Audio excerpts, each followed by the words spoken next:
ninguém pode fechar, e o que ele fecha, ninguém pode abrir. Conheço as suas obras, eis que coloquei diante de você uma porta aberta que ninguém pode fechar. Sei que você tem pouca força, mas guardou a minha palavra e não negou o meu nome. Veja o que farei com aqueles que são sinagoga de Satanás e que se dizem judeus e não são, mas são mentirosos. Farei que se prostrem a seus pés e reconheçam que eu o amei, visto que você guardou a minha palavra de exortação à perseverança. Eu também o guardarei da hora da aprovação que está para vir sobre todo o mundo, para pôr à prova os que habitam na terra. Venho em breve, retenha o que você tem, para que ninguém tome a tua coroa. Farei do vencedor uma coluna no santuário do meu Deus, e dali ele jamais sairá. Escreverei nele o nome do meu Deus e o nome da cidade do meu Deus, a nova Jerusalém, que desce dos céus da parte de Deus, e escreverei também nele o meu novo nome. Aquele que tem ouvidos, ouça o que o Espírito diz às igrejas. Glória a Deus pela palavra do Senhor. Essa carta é maravilhosa. Carta de Jesus à igreja de Filadélfia. Foi João que recebeu de Jesus, ouviu de Jesus a voz e escreveu, mas quem ditou palavra por palavra foi o próprio Jesus. João escreveu e alguém levou e entregou ao pastor da igreja de Laodiceia. E observe que o pastor da igreja de Laodiceia, que por Jesus Cristo, ele é tratado, identificado, nomeado como o anjo da igreja de Filadélfia. Glória a Deus. Anjo no sentido de mensageiro de Deus. Observamos nesta palavra que é grande o compromisso, é grande a responsabilidade de um pastor de se comportar, de se conduzir como um anjo de Deus. Aleluia! Ele deve ser fiel à sua missão, ao seu chamado, ao seu ministério. Ele deve ser um exemplo ao rebanho da igreja do Senhor. Quem? O pastor da igreja. Aleluia! O primeiro que está recebendo uma profecia de Deus aqui sou eu. Mas eu sei aqui que a igreja também, quando sabe que o pastor recebe algo de Deus, e ele dá crédito a essa palavra, a igreja também é confortada e consolada, porque ela sabe então que estará apacentada por um pastor que sabe do seu compromisso, que é sério, que é santo diante de Deus e diante do rebanho do Senhor, das ovelhas do Senhor Jesus. Aleluia. Muitos menosprezam o ministério dos pastores hoje. Muitos também estão se levantando contra as igrejas. Muitos estão pensando que muitas vezes é melhor servir a Deus em casa do que em um templo, em uma igreja, e colocam como justificativa para esta ideia errônea, errada, equivocada, enganosa, que eu digo que é um grande engano e engodo de Satanás, que os alcançou e os atingiu, que há muitos escândalos nas igrejas, que há pastores que só querem a lã das ovelhas, que há pastores que só querem enriquecer à custa do seu ministério. Aleluia. São contra igrejas, são contra as contribuições, e por eles as igrejas iriam se extinguir da face da terra. Mas isso eu digo aos amados irmãos e irmãs, que é inspiração satânica, inspiração diabólica. Porque a igreja, por mais que hoje, nos últimos dias, está sendo atingida, infelizmente, por muitos escândalos, está sendo assolada, infelizmente, por muitos escândalos, em cumprimento da palavra de Deus que o irmão Daniel leu, Daniel Andrade, que me antecedeu lendo a palavra, lendo aqui. Nos últimos tempos, apostatarão, darão ouvidos a espíritos enganadores, doutrinas de demônios. Nos últimos tempos não dariam mais ouvidos à sã doutrina. Glória a Deus. Sentiriam comichões nos ouvidos ao ouvi-la. É bíblico. Paulo, inspirado pelo Espírito Santo, escrevendo a seu filho na fé, o obreiro Timóteo, escreveu isso que o irmão leu, que é para todos nós, para todos os cristãos de todas as gerações, de todos os locais, de todos os lugares da terra. Aleluia. Mas a igreja continua sendo a igreja. Jesus disse para Pedro, não que Pedro seria a pedra, Jesus disse: tu és Pedro, sobre essa pedra, ele, Jesus, a pedra angular, eu edificarei a minha igreja. A igreja continua sendo de Jesus, e quem edificou foi ele, Jesus, o Senhor. E ele ainda disse: e as portas do inferno não prevalecerão contra ela. Aleluia. A igreja é do Senhor. Os infernos se levantam contra ela, querem destruir, mas não prevalecerá nesse intento, porque ela está edificada sobre Cristo. O diabo quer destruir, derrubar a igreja do Senhor Jesus, mas não conseguirá jamais, porque ela está edificada sobre a pedra angular, que é Cristo. Aleluia, a rocha viva, a rocha firme. Então nada poderá derrubar e destruir a igreja, porque ela é do Senhor Jesus Cristo. Aleluia.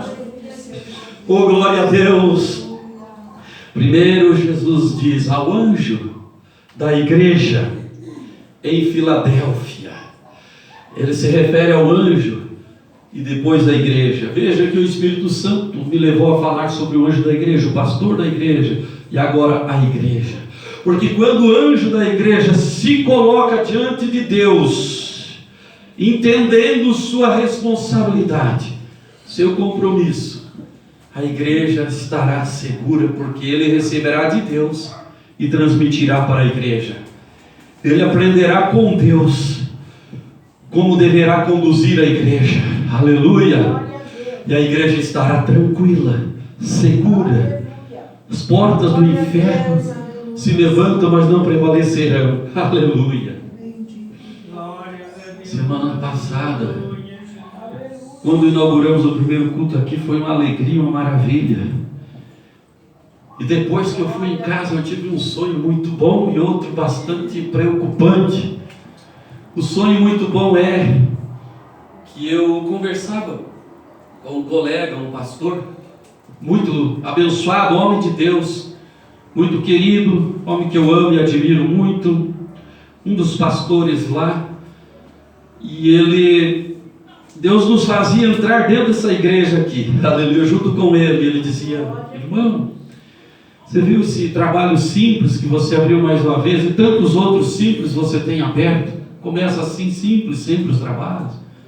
Eu pensei, ele vai me convidar, quem sabe, para voltar para o ministério lá. Quem sabe ele vai me dizer alguma coisa assim, mas não, no sonho ele disse: sabe, Deus é contigo e vai crescer muito essa obra. Deus usava ele para me encorajar e me animar para que eu continue nessa obra. Aleluia, continue avante, continue em frente. Aleluia, oh glória a Deus.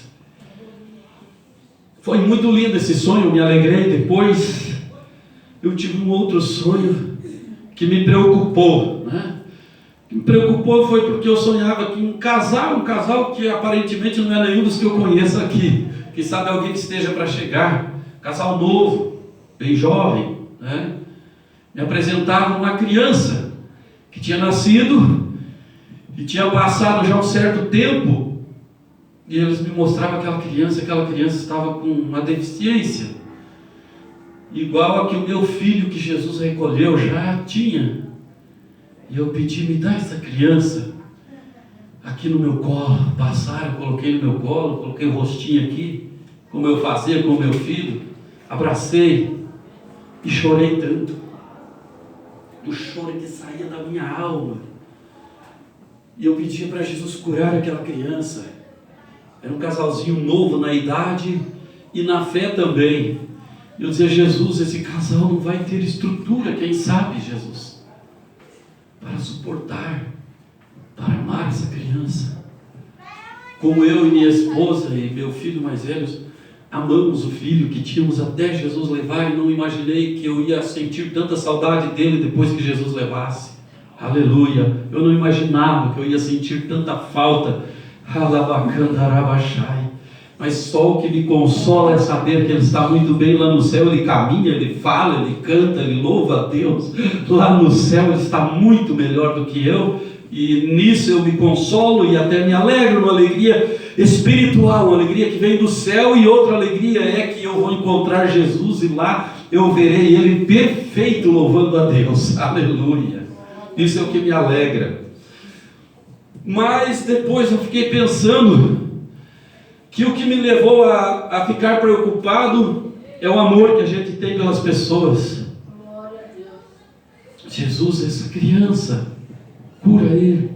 O casal sofre, Jesus, pode não ter estrutura. Então nisso tudo demonstrava uma tristeza por amor àquele casal e por amor àquela criança. Aleluia! E eu tive que ficar no meu quarto trancado orando por algumas horas, para que eu voltasse a ter ânimo, para que eu voltasse a sentir assim uma alegria, uma graça para conversar com as pessoas, entende? Aleluia, pachuricandahai. Fiquei aos pés do meu Jesus orando, e eu creio que através daquele sonho Jesus deu livramento para algum casal, entende? Jesus livrou essa pessoa pelo choro que eu chorei do fundo da minha alma por aquela criança e por aquele casal que eu nem sei quem é. Aleluia! E eu me acordei e levei a sério aquilo, entendi que era algo de Deus. Aleluia! E orei. Deus deve ter dado livramento para alguém. Deus deve ter cuidado de alguém, deve ter livrado de que algo assim aconteça. Porque Jesus revela o cuidado que deve o pastor ter com as ovelhas, quando o pastor se coloca na presença dele. A palavra de Deus já mostra como nós devemos instruir e ensinar a igreja, mas o Espírito Santo mostra também mistérios do que possa estar para acontecer, e coisas desagradáveis e ruins que estejam para acontecer. Deus pode dar o livramento por intermédio de um pastor que realmente pague o preço pela igreja. Aleluia! Ao anjo da igreja. Por isso que os pastores verdadeiramente de Deus ainda devem ser valorizados. Ele deve orar e jejuar muito pela igreja, e a igreja deve orar e jejuar muito pelo seu pastor também. Aleluia! Glória a Deus, ao anjo da igreja que está em Filadélfia. E já falamos, a igreja é do Senhor Jesus. Glória a Deus. Escreve. E aí Jesus dá características dele, da pessoa de Jesus. Glória a Deus. Dizendo, estas são as palavras daquele que é santo. Aleluia. Jesus é santo. E ele se dirige ao anjo da sua igreja, que deve se santificar, se consagrar. E ele vai transmitir um ensino para a igreja do Senhor Jesus, que também deverá se consagrar, se santificar, para estar na presença daquele que é santo. Aleluia. Ele é santo, santo, santo, santo é o Senhor. Aleluia. E ainda ele diz: e sou verdadeiro. O que eu falo, a minha palavra, é a verdade. Muitos poderão querer trazer outros ensinos, o que eles acham, os achismos dos homens, e querer implantar sobre a igreja, mas Jesus disse: isso não é a verdade. Eu sou santo e sou verdadeiro. A minha igreja deve ouvir a minha palavra, deve ser ensinada de acordo com a minha palavra. Às vezes eu ouço alguém dizendo, talvez bem intencionados, mas também enganados, dizendo que nós temos que se cuidar, o que vamos pregar, o que vamos ensinar, que há muitas coisas da Bíblia que a gente não deve pregar, não deve ensinar. É puro engano. Aleluia. O irmão ali leu: pregues, inste a tempo e fora de tempo. Quando é tempo de pregar a palavra, em todo o tempo. Aleluia. Tempo e fora de tempo. Ensine, exorte, redarguas com toda longanimidade e doutrina. Aleluia. Ensino. A palavra de Deus ainda nos diz que tudo que está escrito aqui nessa palavra, para o nosso ensino está escrito. Aleluia. E Jesus disse assim: o que eu vos falei ao pé do ouvido, agora vocês vão e preguem nos eirados. Pregue para todo mundo ouvir. Pregue pelas redes sociais, pregue na rádio, pregue na igreja. Vá nas casas, faça visita e pregue. Fala a minha palavra, fala do meu amor. Pregue o meu evangelho de acordo com a minha palavra. Aleluia. Não podemos ir além da palavra e não podemos ficar aquém também. Ir além da palavra que está escrito é pecado. Aleluia. Virão sobre ele os ais e as pragas. Para aquele que ir além do que está escrito na palavra, para aquele que ficar aquém, será tirada a sua parte da árvore da vida. Ele tem que pregar exatamente o que é a palavra e tudo que está na palavra. É o que nós temos para pregar, de conteúdo para transmitir para a igreja e para todos os ouvintes da palavra de Deus. Oh, Rabacarabai. Onde, quando e como? A todo tempo e fora de tempo também. Temos telhado nos eirados. Isso Jesus usou essa expressão, né? Para dizer: pregue para que todos. Glória a Deus. A minha palavra, porque eu sou santo e sou verdadeiro. E ele olhando ao Pai, em João 17 dizia: santifica-os na verdade. A tua palavra é a verdade. A palavra de Deus. A palavra de Deus é a Bíblia Sagrada. Ela é a imutável palavra de Deus. Muitos querem pôr em descrédito as Escrituras, mas ela é e continuará sendo a palavra de Deus. E Jesus disse em Mateus 24:35: os céus e a terra passarão, mas as minhas palavras não passarão. Os homens não poderão mudar, não poderão mutilar a minha palavra. E sempre haverá um remanescente que será a minha verdadeira igreja, que vai manter a minha palavra, que vai viver, que vai obedecer, que vai ensinar, que vai pregar de acordo com a minha palavra, que vai praticar a minha palavra. Glória ao nome do Senhor. O que tem a chave de Davi. Uma chave é algo tão pequeno, mas sem a chave não há como nós adentrarmos em uma porta. Não haveria como entrar aqui hoje se minha esposa não chegasse com a chave para abrir a porta. Ao sair não haveria como fechar essa porta e deixar tudo seguro e guardado aqui se não tivesse a chave. E Jesus disse: eu tenho a chave de Davi. Quem foi Davi? Foi um rei em Israel. Antes de Davi ser rei em Israel, quem era Davi? Era um homem simples, era um homem que cuidava de ovelhas, das ovelhas do seu pai. Era um tanto desprezado pelos seus irmãos e até pelos seus pais. Aleluia. Mas Davi encontrou um segredo de ser abençoado, de ser levantado por Deus. Aleluia. E Deus levantou ele como rei em Israel. Davi tinha suas fraquezas, mas soube se humilhar e se arrepender e se consertar, e soube ser humilde, sofrer as consequências e mudar, e não tornar a cometer erros que alguma vez ele cometeu. Aleluia. Jesus disse: eu tenho a chave de Davi. Aquela bênção de Davi, a vitória de Davi, eu tenho em minhas mãos. Como que diz, eu posso dar para você também, se você se colocar na minha presença, ter uma intimidade comigo a ponto que você possa conhecer os meus mistérios. Eu sou santo, eu sou verdadeiro, eu tenho a chave de Davi. Eu sou aquele que abre uma porta e ninguém mais poderá fechar essa porta. E se eu fechar uma porta, ninguém poderá abri-la. Aleluia. Jesus está dizendo: eu tenho domínio, eu tenho comando, eu tenho controle de todas as coisas. E feliz é aquele que se coloca na minha presença. Aleluia. Glorificado seja Deus. Ele fala de porta que Ele abre. O que é uma porta aberta, irmãos? Porta aberta. Você sabe que você pode entrar por essa porta. Jesus disse: eu sou a porta. Sabe que se alguém entrar por mim, salvar-se-á, entrará e sairá e achará pastagens.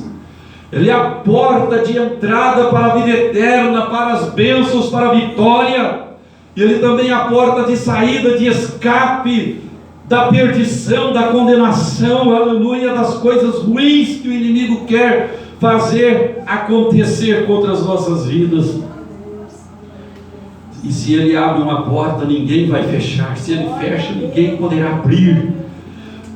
E Jesus continua falando com o anjo da igreja para que ele transmita à igreja: conheço as suas obras. Aleluia. Por falar em conheço as suas obras, a fé sem obras é morta. Nós não somos salvos pelas nossas obras ou por méritos nossos de obras que nós praticamos. Nós somos salvos pela graça. Mas uma vez que somos salvos, nós que praticávamos obras más, agora praticamos boas obras. Por quê? Porque somos salvos, não para sermos salvos. Já fomos salvos pela graça. Agora, salvos pela graça, recebemos o Espírito Santo em nós, a natureza divina em nós. A nossa natureza humana, carnal, é caída, decadente, pecaminosa, pendente ao pecado. Aleluia, tudo que desagrada a Deus. Mas o Espírito em nós, ainda mais dominado pelo Espírito Santo, nos levará a pendermos para o Espírito, para as coisas de Deus, a buscar as coisas de Deus, a buscar as coisas do Espírito Santo, a buscar as coisas lá de cima, a pensar nas coisas que são lá no céu. Em Colossenses capítulo 3, versículos 1 e 2 nos diz: portanto, se já ressuscitaste com Cristo, pensai nas coisas que são de cima, onde Cristo está assentado à destra de Deus. Buscai as coisas que são do céu e não as que são da terra. Glórias ao nome do Senhor Jesus. E quando o Espírito Santo está em nós, Ele nos leva a ter essa tendência a nos voltarmos para Deus. Nós não nos importamos se o fulano lá, se a ciclana lá se voltou para a carne, se um pastor lá fez coisa errada, se uma missionária lá fez coisa errada, se o cantor, se a cantora lá, o pregador, a pregadora cometeu um escândalo. O problema é dele com Deus. Eu vou ser fiel ao meu Deus, porque eu tenho esse propósito no meu coração, na minha vida, desde que Ele me salvou, me libertou, me transformou, perdoou os meus pecados. Enquanto aquele que errou, eu ainda tenho que desejar que Deus tenha misericórdia, ele se arrependa, se converta, pelo menos para ser salvo e ir para o céu. Aleluia. Glorificado seja Deus. Eu tenho uma porta aberta. Glória a Deus, e sei as tuas obras. Ele conhece a minha obra e a tua obra. O mundo pode criticar ou pode elogiar as nossas obras. Nossas obras podem agradar ou desagradar alguém no mundo, aleluia, pessoas dessa terra. Mas se nossas obras agradam a Deus, é o que nos importa. Se nossas obras são agradáveis a Deus, porque são feitas em Deus, porque é Ele mesmo, pelo seu Espírito Santo, que nos leva a produzirmos bons frutos, a praticarmos boas obras, é tudo que nos importa. Se o mundo todo nos julgar mal, nos julgar errado, mas o nosso Deus olhar e nos julgar pela palavra e ver que nós estamos de acordo com a sua palavra, guardando a sua palavra, nós estamos bem, aleluia. Mas se não estivermos de acordo com a palavra de Deus, estivermos em desacordo, O mundo todo pode nos elogiar, mas se Deus olhar e dizer: você não está me agradando, nós estamos perdidos. Então é muito importante de que nessa noite cada um de nós compreendamos o nosso compromisso com Deus e levemos a sério, aleluia, e sejamos fiéis a Deus. Eu conheço as tuas obras, diz o Senhor Jesus, conhece as minhas, conhece as tuas. Conheci as obras do anjo da igreja de Filadélfia, conheci as obras de cada membro daquela igreja em Filadélfia. E agora eu vou falar um pouquinho da cidade de Filadélfia. Glória a Deus. Foi construída no ano 138 a.C. por um rei chamado Eumenes. Glória a Deus. Este rei Eumenes tinha um irmão chamado Átalo. Segundo um dicionário que estudei na minha casa, já ouvi pregadores pregando um pouquinho diferente. Eu prefiro ir por aquilo que eu estudei. Aleluia. Glória a Deus. E esse Átalo, seu irmão, era muito leal, muito fiel a ele, amava muito a ele. Ele também amava seu irmão e admirava muito a lealdade, a sinceridade desse irmão Átalo para com ele. Então ele colocou um apelido, um nome no seu irmão Átalo de Filadelfo, que quer dizer amor fraternal, amor de irmão para irmão. Aleluia. E colocou o nome daquela cidade em homenagem ao seu irmão de Filadélfia, que quer dizer amor fraternal. E esta cidade estava situada ali no sopé de alguns montes, um vale muito fértil, de solo muito produtivo. Tudo que se plantava se produzia muito bem ali, devido à fertilidade do solo da cidade de Filadélfia. Outra característica, ela era acometida, atingida constantemente, frequentemente por abalos sísmicos, por terremotos.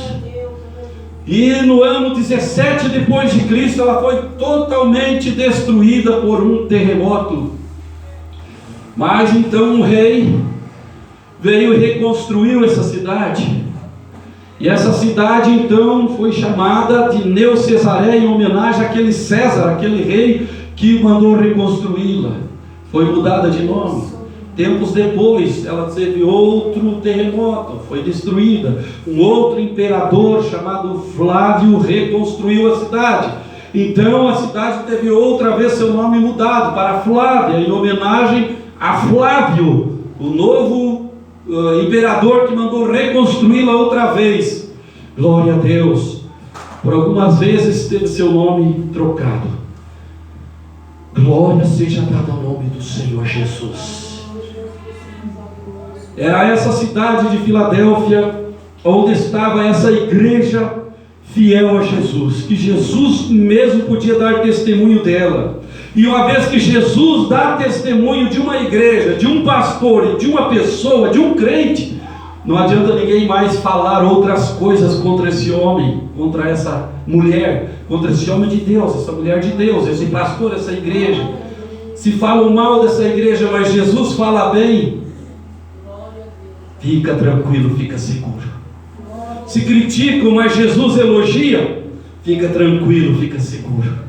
Existiam outras 6 igrejas, eram 7 igrejas na região da Ásia. Hoje a antiga Filadélfia, ela está localizada na atual Turquia asiática, e o nome dela é uma cidade que tem outro nome, Alazeir, é o nome dessa cidade hoje, nos dias de hoje, lá na Turquia asiática. Glória a Deus. Muitas vezes foi mudado o nome dessa cidade. Daqui a pouco você vai entender por que estou citando isto. Glória a Deus. Mas aquele que conhece as obras, ele mesmo estava dirigindo essa carta ao anjo dessa igreja e falando sobre ele, sobre esta igreja que é do Senhor Jesus. Aleluia. Ele disse: eis que coloquei diante de você uma porta aberta.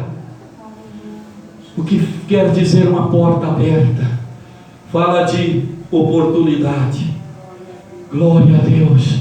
Oportunidade de você sair lá da rua onde está desabrigado, onde pode estar em perigo, e entrar para dentro da casa, do recinto, do lugar onde está essa porta aberta, e ali se sentir abrigado, ali se sentir seguro, ali se sentir amparado, ali se sentir tranquilo, glória a Deus. E ali você tem uma oportunidade, glórias ao Senhor Jesus. Eis que diante de ti pus esta porta aberta, e ninguém a pode fechar.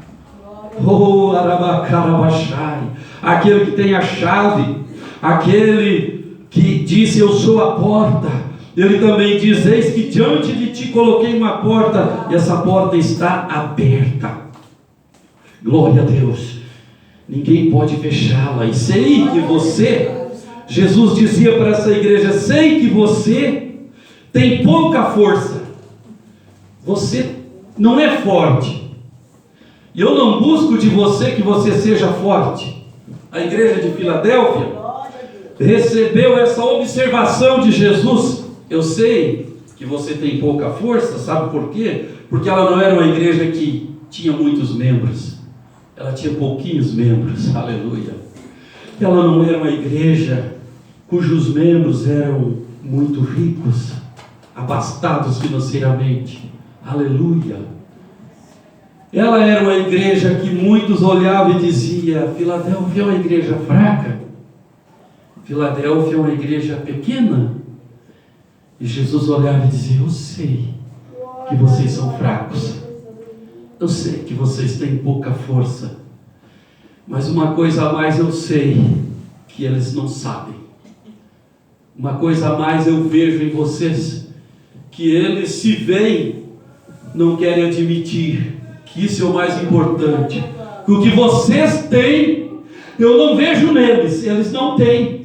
Porque como disse, para as outras 6 igrejas, somente uma igreja a mais, a igreja de Esmirna, Jesus só elogiou. Jesus aqui não colocou nenhuma censura, nenhuma admoestação. Jesus não colocou, não viu nenhum defeito, nenhuma correção que ele precisasse fazer à igreja de Filadélfia. Ele só elogiou. Só elogiou, aleluia. Para Esmirna, a igreja de Esmirna também só recebeu elogios. As outras igrejas eram ricas financeiramente, grandes, os templos eram bonitos, suntuosos, grandes, tinha muito membro, a membresia era grande, e Jesus tinha muitas correções a fazer para eles, e eles se gabavam da sua grandeza, quem sabe muitos deles. Mas Filadélfia estava ali na sua simplicidade, na sua pobreza, na sua humildade, aleluia. E eles mesmos reconheciam, realmente, nós não somos uma igreja grande, nós somos pequenos. Realmente nós não temos muito poder aquisitivo, temos pouco poder aquisitivo. Realmente nós não somos muito ricos financeiramente, até somos pobres. Mas Jesus mesmo olhava para eles, não precisava eles dizer para ninguém, Jesus mesmo